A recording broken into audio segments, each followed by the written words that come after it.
des événements de ce week-end, et il y en a beaucoup en ce week-end du 15 août. L'ASBL à mi-chemin, enfin le service à mi-chemin, qui propose notamment un service d'accueil d'enfants porteurs de handicap en région namuroise, lance un appel à l'aide. Sans financement ou subside complémentaire, le service serait contraint de cesser ses activités dès le mois de septembre, laissant ainsi des enfants et des familles dans le désarroi.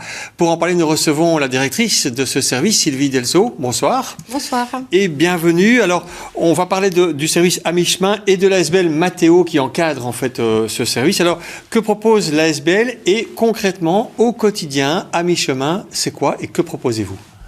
Alors, l'ASBL Mathéo existe depuis 2013. Donc, elle a été fondée par des parents qui ont un enfant en situation de handicap. Et donc, depuis 2013, ces parents se sont battus avec des volontaires pour proposer des temps d'activité aux familles qui ont un enfant, un adulte en situation de handicap. Et à l'origine, c'était surtout des activités plus aquatiques, au niveau de la piscine.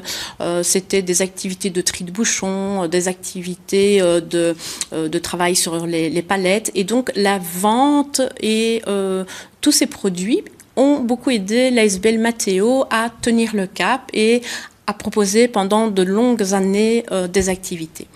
Et puis, la demande des familles s'est précisée et ils ont beaucoup vraiment insisté pour que ce ne soit plus que des petites heures d'occupation, mais des prises en charge de journées complètes.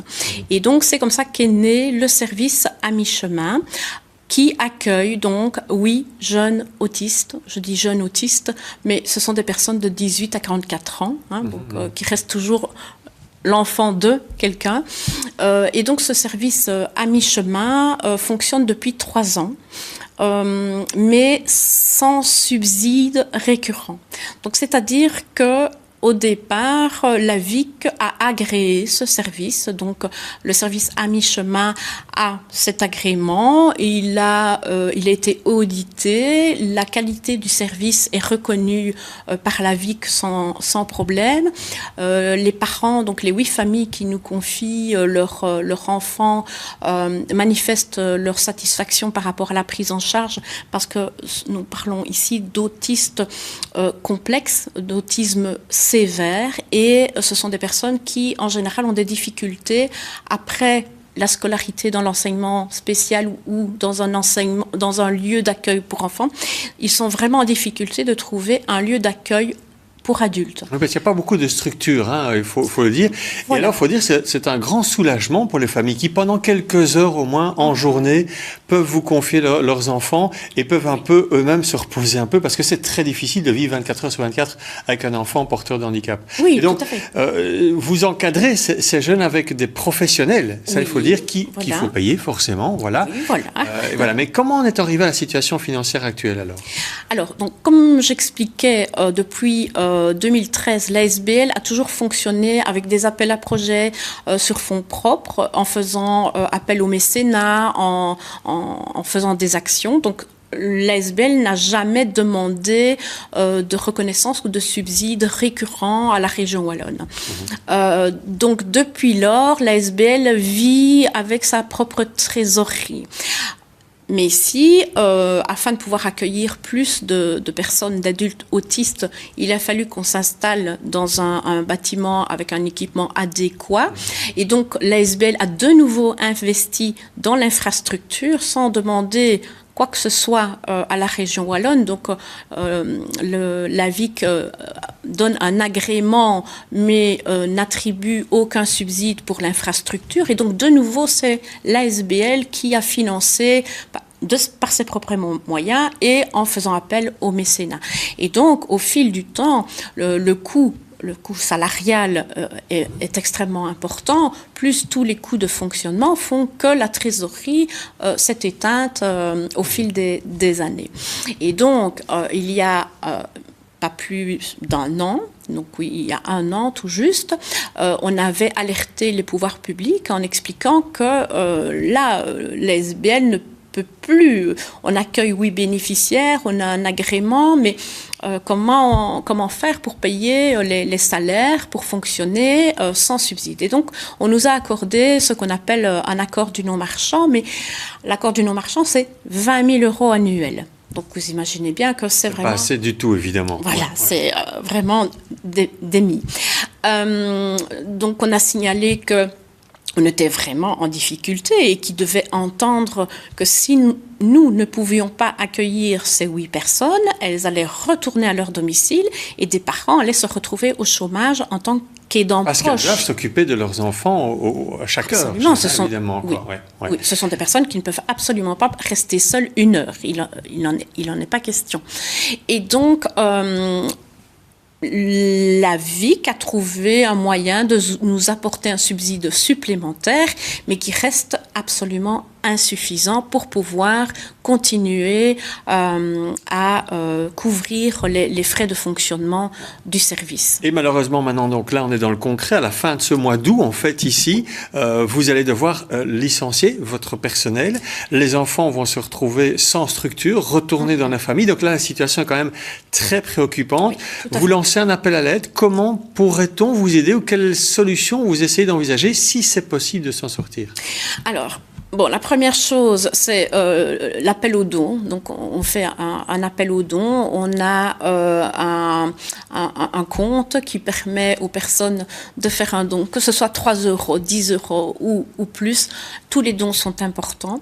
On a des commerces qui nous soutiennent en organisant des cagnottes. Et donc, participer et suivre nos actions sur les réseaux sociaux, c'est déjà un grand geste pour l'ASBL.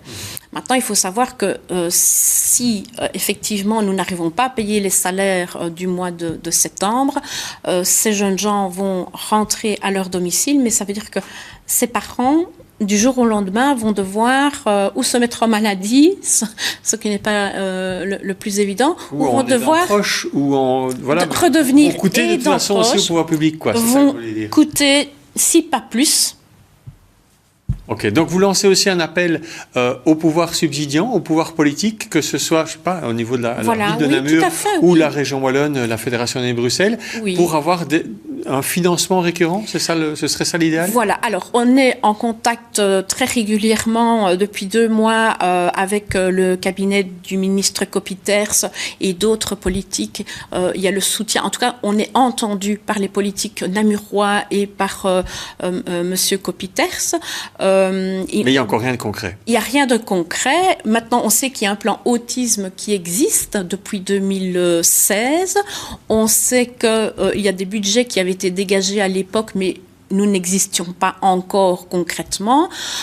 Et alors, nous, notre question, c'est de savoir, mais voilà, ce budget, il est censé encore exister une possibilité d'attribuer des places en 2017 et après 2017, à peu près une bonne dizaine. 2027, je peux vous le dire. 2027, pardon. Oui. Okay. Et donc, vous espérez peut-être décrocher ces places-là, ces subsides pour ces places-là. Et donc, voilà, qu'en est-il de ces subsides, de ce plan autisme?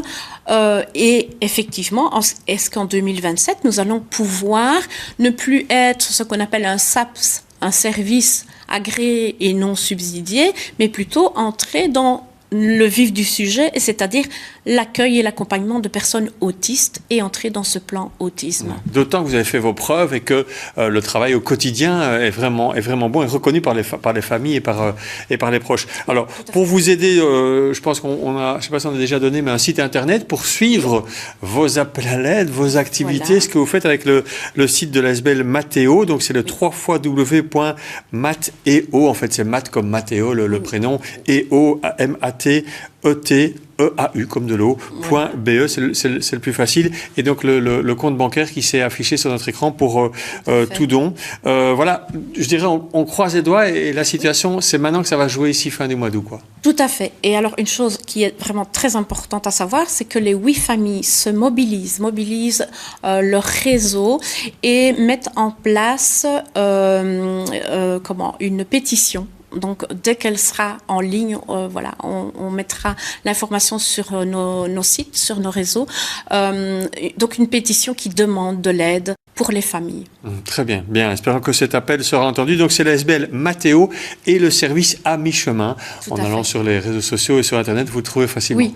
Merci beaucoup en tout cas. Bonne soirée à vous. C'est moi qui vous remercie. Voilà, c'est ici que l'on clôture ce journal et l'actu de la semaine d'ailleurs. Il ne me reste plus qu'à vous souhaiter de profiter un maximum de votre week-end. Excellente soirée également.